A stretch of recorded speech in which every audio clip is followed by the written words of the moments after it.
Hello everyone, I hope आप सभी लोग अच्छे होंगे। आज मैं आ गई हूँ आपके पास एक न्यू वीडियो लेके।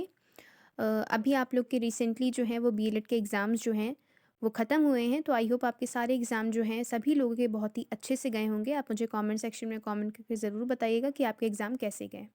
सो फाइनली आपका थर्ड सेमेस्टर जो है वो कंप्लीट हो गया है। रिटन एग्ज़ाम में अगर देखूँ तो बाकी प्रैक्टिकल का तो लगा रहता है, एक दिन का काम है वो भी हो जाएगा। वो आफ्टर ऑल आपका पूरा सेमेस्टर जो है वो कंप्लीट हो जाएगा।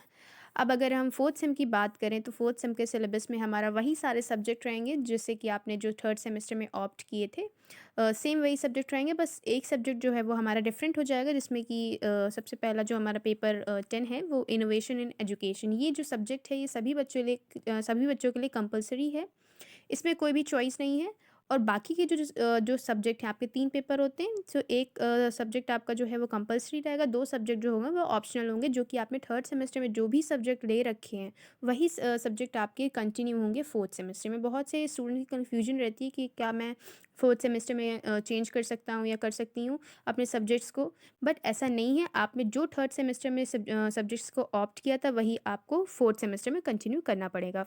सपोज डैट आपने अगर मैथ्स लिया है तो यही आपको फोर्थ सेमेस्टर में भी मैथ्स को लेना पड़ेगा, इसमें कोई आपकी ऑप्शन नहीं है। तो चलिए देख लेते हैं हमारा सिलेबस क्या है। तो ये आपका पेपर 10 है, पेपर फर्स्ट जिसे हम कह सकते हैं फोर्थ सेमेस्टर का, इनोवेशन इन एजुकेशन। ये कंपलसरी सब्जेक्ट है सभी लोगों का, चाहे वो मैथ्स साइंस किसी ने भी कुछ भी लिया हो, ये आपको सब्जेक्ट पढ़ना ही पढ़ना है। सो बेसिकली हमारी जिसमें 4 यूनिट्स हैं और 4 यूनिट्स का आप देख सकते हो कि इनोवेशन एंड इनोवेटिव क्लासरूम है, सेकेंड यूनिट हमारी इनोवेटिव एक्सपेरिमेंट है, थर्ड यूनिट हमारी इनोवेटिव ट्रेंड्स है, फोर्थ यूनिट हमारी inspiring innovation around the globe है। इसकी कई 2-3 टॉपिक्स मैंने अपने यूट्यूब चैनल पे अपलोड किए हैं। आफ्टर दैट अभी कुछ दिनों बाद मैं सारे टॉपिक्स जो हैं वो अपलोड कर दूँगी, जिससे कि आपको कोई भी प्रॉब्लम ना हो। अब हम मूव करते हैं हमारे ऑप्शनल सब्जेक्ट के ऊपर। जिन बच्चों ने हिंदी ली है ये उनके लिए है कि आपके बीच में भी फोर्थ यूनिट है, 4 यूनिट होंगी, जिसमें कि आपको मीनिंग, नेचर और नेचर स्कोप बताना है कि भाषा का विकास कहाँ से हुआ, भाषा का अर्थ क्या होता है। फिर सेकंड यूनिट में आपका हिंदी साहित्य के बारे में, इतिहास के बारे में बताया जाएगा, आदिकाल, भक्तिकाल, रीतिकाल, आधुनिक काल। थर्ड यूनिट में हम अब देखिए कि गद्य, कहानी, नाटक और निबंध बताया जाएगा। फिर फोर्थ यूनिट में आपके पत्र लेखन आ जाते हैं, औपचारिक और अनौपचारिक। जिन बच्चों ने हिंदी ली है ये उनके लिए है। अब आ जाते हैं हमारे इंग्लिश के सब्जेक्ट के ऊपर।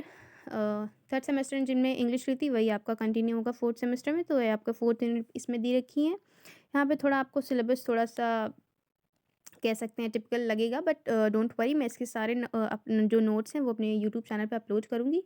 जितने भी पोइट्री, प्रोज़ एंड जितने भी ड्रामा हैं, सारे ही नोट्स मेरे पास अवेलेबल है। मैं आपको जल्द से जल्द अपने यूट्यूब चैनल पे अपलोड कर दूँगी।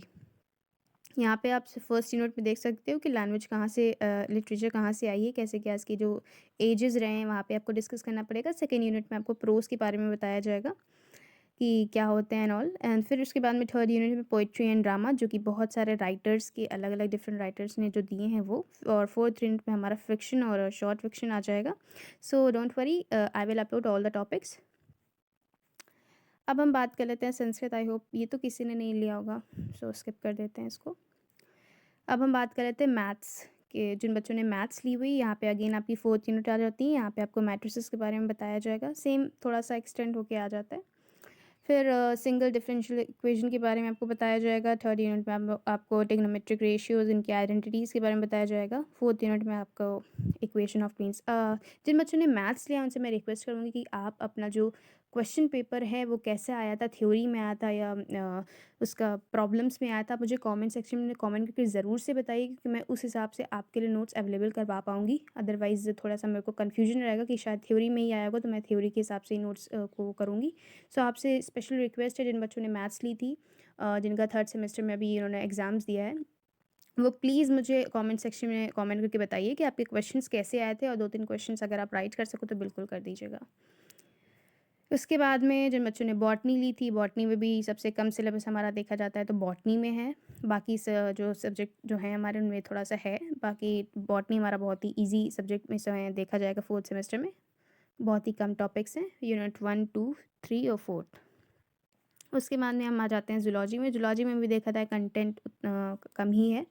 सो जिन बच्चों ने ज़ूलॉजी ली है थोड़ा सा इनके लिए बेनिफिट आ जाता है। ये इसमें भी यूनिट 4 है, इसमें आपको बताना होगा fatty acids, proteins, nucleic acids, sensory filtering, learning and memory. Third unit में हमारा आ जाता है कि biosphere, ecology, biology fourth unit में हमारा आ जाता है नेचुरल सिलेक्शन एंड ऑल। सो जो जूलॉजी मैंने ली नहीं थी, तो इस वजह से मुझे इसके बारे में ज़्यादा नॉलेज नहीं है।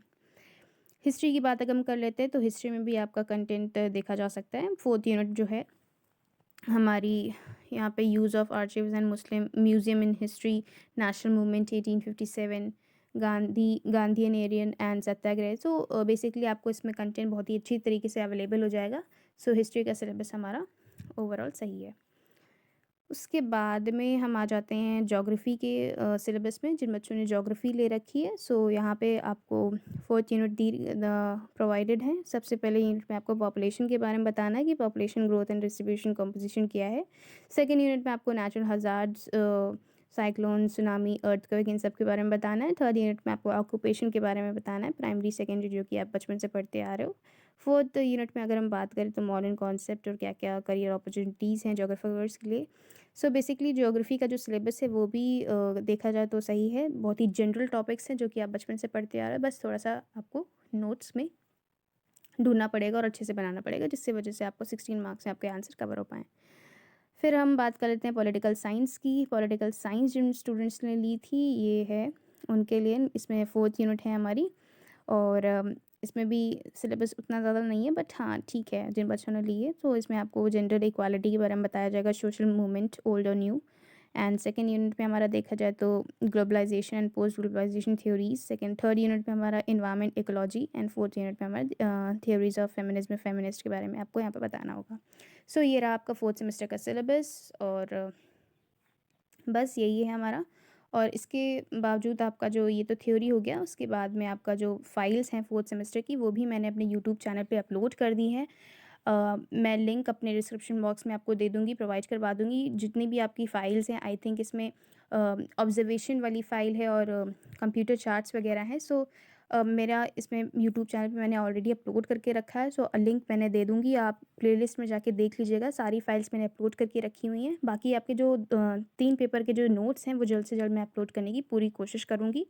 और आप मुझे कमेंट सेक्शन में बताते रहिए कि आपको कौन से टॉपिक की वीडियो चाहिए, तो मैं उस टॉपिक की वीडियो आपके लिए अवेलेबल ज़रूर से करवाऊँगी। वीडियो अच्छी लगे तो लाइक, कमेंट, शेयर ज़रूर से करना। अगर आपको कोई भी क्वेरी, कोई भी कन्फ्यूजन है तो आप मुझे कमेंट सेक्शन में ज़रूर से कमेंट करके बताएँ। Thanks for the watching this video.